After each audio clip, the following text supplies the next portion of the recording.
Big boss హౌస్లో కొనసాగుతున్న తనుజకి winner అయ్యే ఛాన్స్ తప్ప మరి ఏ కంటెస్టెంట్కి లేవని చెప్పాలి. ఎందుకంటే తనుజ ఏదైనా మాట మాట్లాడిందంటే అది పక్కా స్ట్రాటజీతో మంచి క్లారిటీగా మాట్లాడుతుందనే చెప్పుకోవాలి. తన గేమ్ ప్లే అంతా కూడా పక్కగా పడితే 100% ఎఫెక్ట్ పెట్టి ఆడుతుంది చెప్పడంలో ఎలాంటి సందేహం అయితే లేదు. ఇక ఇందులో భాగంగా మరొకసారి తనుజ యొక్క మాస్టర్ ప్లాన్ బయటపెట్టాడు పవన్ కళ్యాణ్. ఇక అసలు విషయానికి వచ్చేస్తే పవన్ కళ్యాణ్, తనుజ వీళ్ళిద్దరూ గార్డెన్ ఏరియాలో కూర్చున్నారు.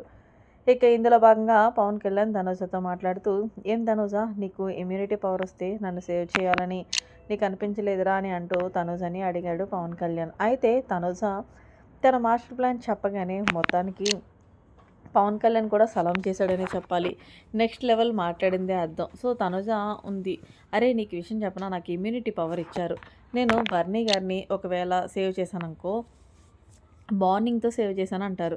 ఇమాన్యుల్ని సేవ్ చేశాననుకో, ఆల్రెడీ 10 వీక్స్ నామినేషన్స్లోకి రాలేదు, మళ్ళీ తనని ఎలా సేవ్ చేశారంటూ ఆడియన్స్ నాకు వేసుకుంటారు.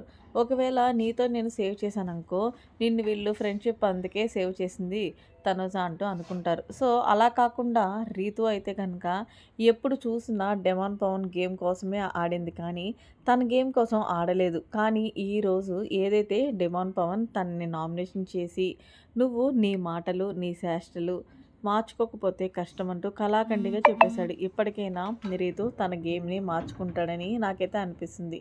ఒకవేళ నేను తనని సేవ్ చేయకపోతే, ఒకవేళ తను ఎలిమినేట్ అయిపోతే దానికి అర్థం ఏముంది? అందుకే తనని ఎలిమినేట్ అవ్వకుండా సో ఒక్క ఛాన్స్ ఇస్తే తన గేమ్ ఎలా ఆడుతుంది, మళ్ళీ ఇంప్రూవ్ చేసుకుంటుందా, లేకపోతే పవన్ కళ్యాణ్ కోసం మరి స్టాండ్ తీసుకుంటుందా అనే అనిపించి నేను బాగా ఆలోచించి మరి రీతుకి ఇమ్యూనిటీ ఇచ్చాన్రా అంటూ తనుజ అయితే చెప్పుకొచ్చింది పవన్ కళ్యాణ్కి. దీంతో పవన్ కళ్యాణ్ అన్నాడు, ఏదేమైనా సరే నువ్వు ఒక మాట్లాడే విధానం కానీ, నువ్వు తీసుకునే డెసిషన్స్ కానీ 100% చాలా క్లారిటీగా ఉంటాయి.